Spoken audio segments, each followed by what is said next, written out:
Buenas noches amigos. El día de hoy hablaremos sobre el tema del análisis sociopolítico y económico de la educación en México.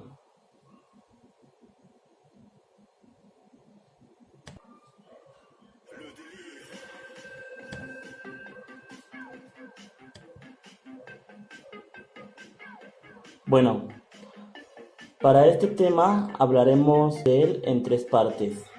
La primera a partir de una lectura que se denomina La educación en un mundo globalizado.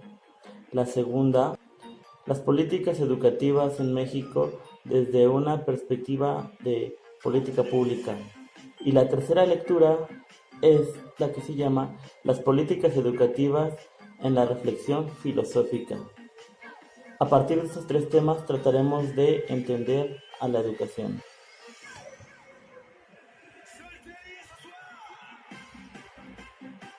Bueno, queda claro que la educación va a partir de una realidad, no está separada de la realidad. Es en este momento que en pleno siglo XXI, que te hablo del año 2019, el contexto en el que nos desenvolvemos es de un mundo globalizado. A grandes rasgos, las fronteras se pierden y la competitividad se vuelve más agresiva, tanto económica como social. Esto nos indica que van a haber cuatro retos que la educación va a tener que enfrentar, así como las políticas públicas sobre ella. Esos cuatro retos serán la gobernabilidad política, la equidad social. El punto de equidad social se refiere a que, seamos honestos, lo económico verdaderamente influye a qué tipo de contenido tendrá acceso la población. La persona que tenga mayores recursos económicos tendrá un mayor abanico de cultura. En cambio, sí será más difícil para la persona que no cuente con estos recursos económicos. Eso crea una brecha y con el paso del tiempo va creciendo. Entonces la equidad social es bastante importante de atender.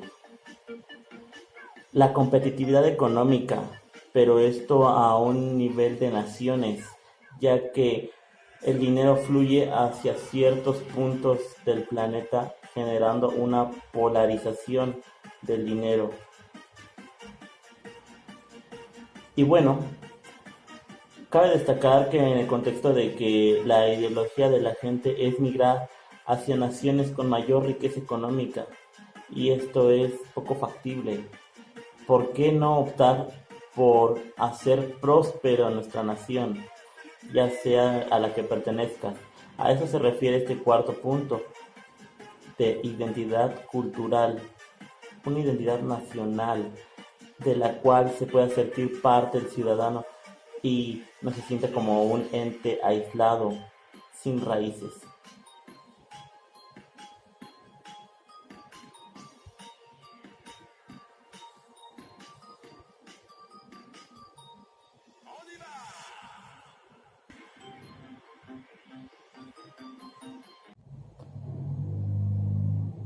Es entonces cuando nuestras autoridades entienden que la educación juega un papel fundamental para, en concreto, formar una ciudadanía equitativa, con identidad nacional y generadora de riqueza, pero no solo de una riqueza económica, sino también de una riqueza intelectual y cultural.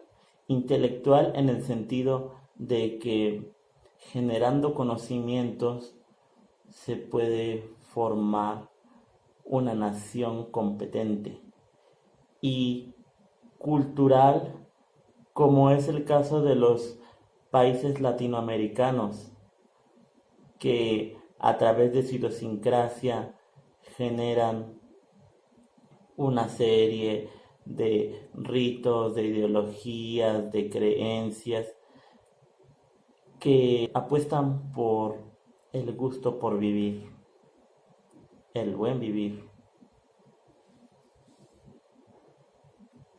Y bueno, como podemos apreciar en esta imagen, ya no basta con recurrir a los viejos esquemas de pensamiento que apuestan por un trabajo duro. No, nos ha demostrado la realidad que ahora hay que apostar por un trabajo inteligente. Pero hasta este punto este discurso suena bastante mezquino. Todo es por la nación, todo es por el dinero, todo es por ser competitivos ante otras naciones. Bueno, en parte sí, pero también la educación te va a brindar una libertad y esa libertad te va a generar una serie de ventajas en el mercado, haciéndote una persona más competente que pueda acceder a mejores trabajos con mejores remuneraciones. Y es a lo que vamos, porque de lo contrario, esa población no educada la pasará muy mal.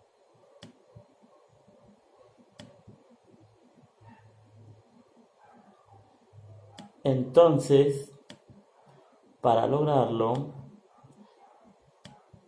es necesario renovar al docente, inyectar con nueva sangre al magisterio, ya que el cuerpo docente está viciado de prácticas que en el conformismo han hecho que descuiden algunos aspectos o que no salgan de su zona de confort para innovar. Y a veces la innovación podría ser beneficiosa para la formación de los estudiantes. Es por eso que se requiere un nuevo educador que le apueste a la innovación.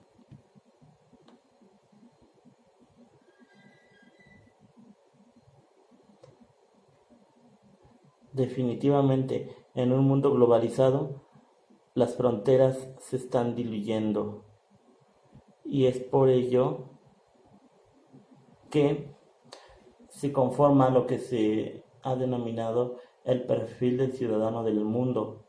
¿Qué es el ciudadano del mundo? El ciudadano del mundo es aquel que puede trabajar en varios lugares del globo, pero esto suena bastante maravilloso. Claro que se puede, pero tendrá que cumplir ciertas características, como lo será manejar muy bien la lengua nativa y una segunda lengua. Tendrá que ser una persona, o así lo han previsto los expertos, que tenga una formación matemática, lógica y científica. Por supuesto que en una era tecnológica no podemos obviar la importancia de saber programación y por supuesto que este tipo de educación solo lo logrará en una educación superior. Entonces es cuando nos hace sentido que países latinoamericanos como Colombia estén apostando por hacer obligatoria la maestría, porque ya no basta con una licenciatura, ya tenemos que estar formados en un aspecto más integral. La segunda lectura, como ya les había adelantado, es la de las políticas educativas en México desde una perspectiva de política pública. Y bueno, para abordarlo desde esta perspectiva sería necesario entender dos conceptos muy importantes, que son el de gobernabilidad y gobernanza. ¿Esto por qué? Esto en razón de que todo lo que se hace en el ámbito educativo obedece a una normatividad y esa normatividad está dispuesta tanto en normas, leyes y acuerdos como en programas y agendas educativas que tienen que ser cumplidas. Entonces vamos a los conceptos de gobernabilidad y gobernanza. Gobernabilidad. ¿Qué es la gobernabilidad? La gobernabilidad es un concepto que se refiere a la eficiencia que tiene un sistema o un representante para responder a las demandas del contexto. Esto para hacer de una nación próspera. ¿Por qué? Porque hemos elegido a una persona para que dirija la logística que permita a nuestra nación y a nosotros crecer y vivir en ella. En cambio, el concepto de gobernanza alude a una nueva forma en la que se debe de relacionar la ciudadanía, ya sea de forma individual o en órganos colegiados, con las autoridades que nos gobiernan para hacer una política que de verdad sirva y que considere la opinión de las personas que están inmersas en ella y que muchas veces se ven desfavorecidas o no consideradas en la implementación de políticas.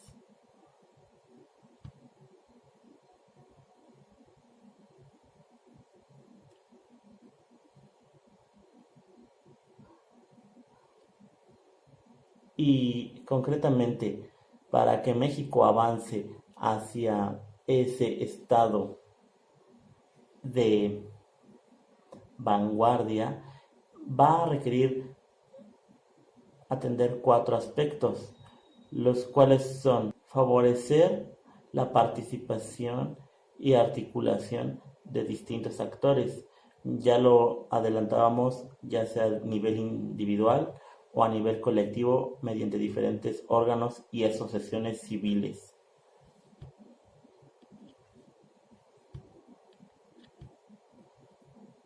Generar una nueva forma de organización que rompa las barreras y jerarquías. A veces son necesarias, pero por una jerarquía muchas veces no se atienden ciertos puntos.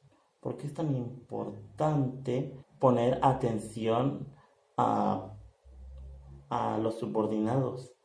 ¿Por qué? Porque como estructura a veces muy rígida, es difícil que esta estructura reaccione ante los cambios que llegan. Pero a nivel individual es muy fácil reaccionar y mover la estructura. Es por ello que una organización horizontal es a veces más favorable que una vertical, ya que de la vertical permean las órdenes hacia abajo y no hay comunicación hacia arriba.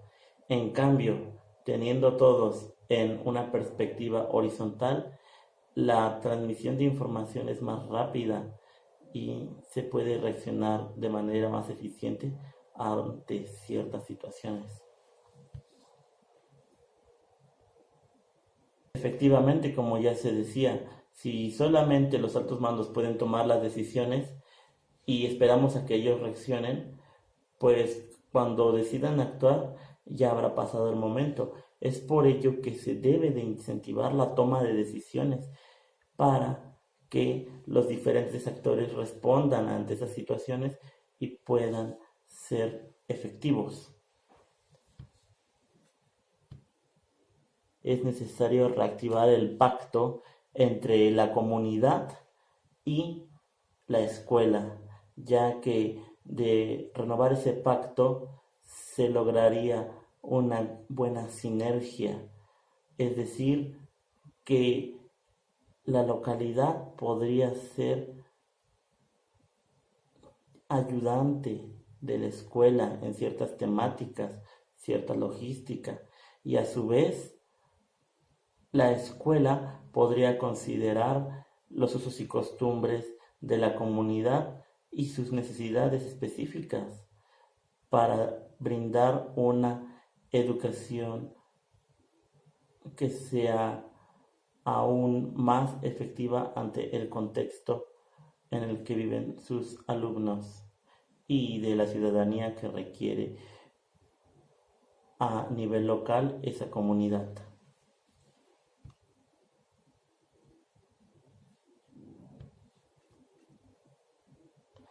hemos llegado al tercer punto de nuestra reflexión, el cual surge de una lectura que se llama Las políticas educativas en la reflexión filosófica. Y bueno, esta parte filosófica nos ayudará a entender que el ser humano está en constante construcción, es decir, que maduramos no con la edad, sino con las experiencias. A mayores experiencias y cómo reaccionamos ante ellas, maduramos en nuestra cabeza. Los esquemas que tenemos establecidos tambalean ante estas experiencias y se afianzan, es decir, lo que creíamos verdad, lo creemos aún más, o se transforma por algo que es aún mejor, y a veces en ese proceso desechamos cosas que verdaderamente no son correctas. Eso es un aprendizaje permanente.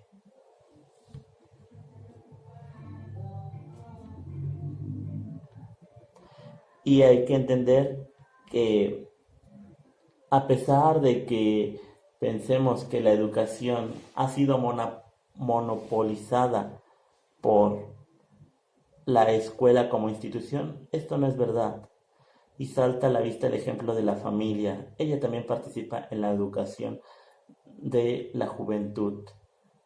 Pero no solo la familia, también los colegas, que vendrían a llamarse pares en una terminología más adecuada, adultos, abuelos, la comunidad, los usos y costumbres, los eventos culturales, los ritos sociales, las modas. Todo esto permea en la idiosincrasia del estudiante, y la escuela no es la única educadora, para bien o para mal.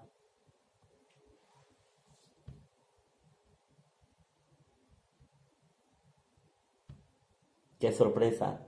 Los medios masivos de comunicación, son formadores de la conciencia colectiva.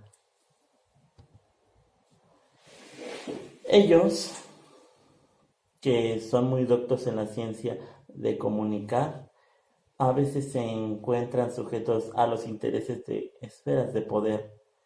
Esto es malo en el sentido de que no podemos tener acceso a cierta información. Pensamos lo que ellos nos hacen creer. Y esto solo es para ciertos fines, para conservar ciertas costumbres, ciertas jerarquías. Y no.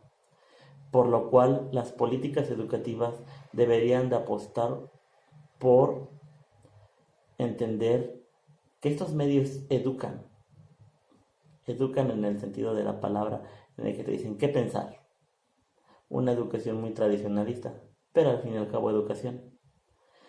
Entonces, volviendo al tema de las políticas educativas y sociales, sería menester o interesante que fuera más rígido el Estado, delimitando ciertas normas que ayuden a procurar el libre pensamiento. Ya lo ponía yo por acá. Propiciar debates entre representantes de posturas totalmente diferentes, de tal forma que pudiera haberse enriquecido el diálogo a través de estos confrontamientos guiados. También lo proponía la misma lectura que lleva este nombre. Destinar cierto tiempo de los medios masivos de comunicación para emitir contenido estrictamente cultural y científico, que nos saque un poquito de ese contenido tan agradable que nos divierte, pero que al final no nos deja mucho más allá de una sensación agradable, sino algo que nos haga crecer y nos rete intelectualmente.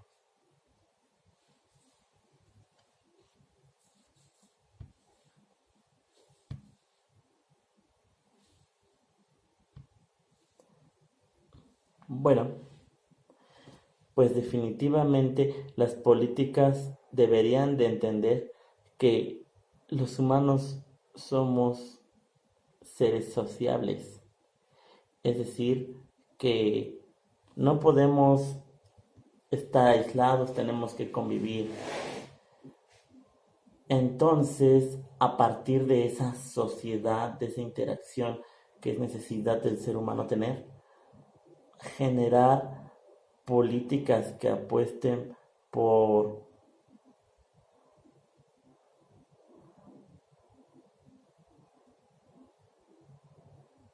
modelos de inclusión.